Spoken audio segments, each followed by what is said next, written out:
Survivors games have been absolutely everywhere lately, and most of them are honestly pretty samey. I think we can agree. Pick a character, hold a direction, watch numbers go up. Spell Brigade here does something most of them don't bother doing, and that is actually making you feel like you're building something that matters. The spell system here has enough going on, that 2 runs basically never play out the same way, and it gets genuinely stupid powerful by the end, and this progress feels totally earned. There are a couple of things worth knowing before buying this though, which we will get to of course, but let's actually talk about the game first. So the basic setup is what you would expect from the genre. Enemies swarm you from all sides, your spells fire automatically, you move around and dodge while picking upgrades. The map is actually pretty small compared to something like Vampire Survivors, which simultaneously makes it harder than you would think, because there is less room to breathe as the enemy count keeps climbing. And they do keep climbing. By the middle of a run, you're looking at a genuinely overwhelming amount of stuff on screen. Different enemy types all doing different things at once, and somehow the game runs totally fine through all of it. The performance here is really good, and even people on lower spec rigs should be fine. The wizards are where the personality comes in. There are 15 of them now, and they each have a completely different starting spell,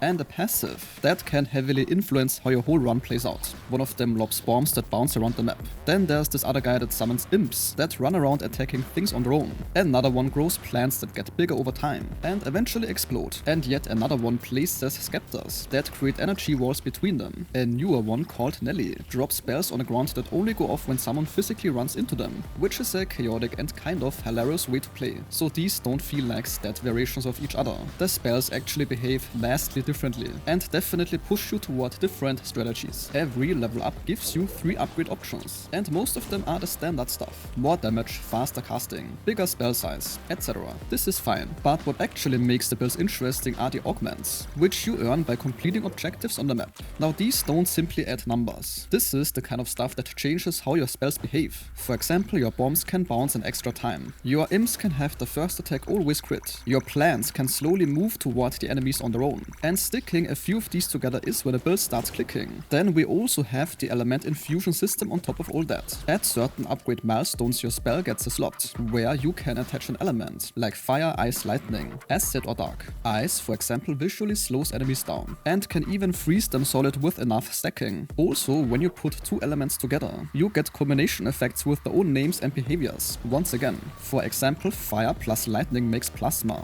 acid plus fire makes brimstone, which splashes damage to nearby enemies on hit. So I think you can see now this is the standout feature of this game. The maps also throw random objectives at you mid-run, and these are more like a fun break from simply running in circles, and these reward you with augments, so they're definitely worth going for. But they do tend up to show up at the worst possible moments, when there is already a lot happening around you, so it kinda keeps things from ever feeling too comfortable. Each run ends with a boss fight. There is now a newer boss added in the 1.0 update. They definitely hit hard, and they also have multiple phases. On the meta progression side, you collect gold during runs, and spend it on enchantments between runs, permanent upgrades that carry over to every character. These eventually upgrade into stronger versions called masteries. Each wizard also has individual ranks that go up the more you play them, and at max rank you can prestige them. Now some of the drawback things worth knowing. The grind here is genuinely steep. Runs take around 40 to 45 minutes, and the gold you earn from one might buy a single enchantment, from what is a very long list. So getting everything unlocked would take a serious amount of hours, and as cool as the moment-to-moment gameplay loop is, after dozens of runs it can start feeling familiar.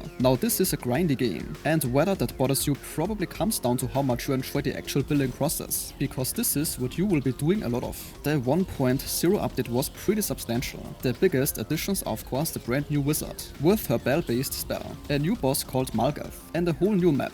The enchantments got expanded with masteries, and the element infusion effects also were reworked to actually do more interesting things. The entire soundtrack was replaced with an original one, made by real composers. This is because people kept complaining about the repetitive music, which was a justified concern. There are now also emotes, titles, pings, lobby codes, and trial covenants, which are basically optional modifiers that make runs significantly harder. The early access players also got exclusive outfits as a thank you, so this is nice knowing if you already own the game. So the game is in a pretty good spot right now, content-wise, and the devs have said they're already working on the next update. And this sentence concludes today's video. If your time was respected, a like or comment is very much appreciated.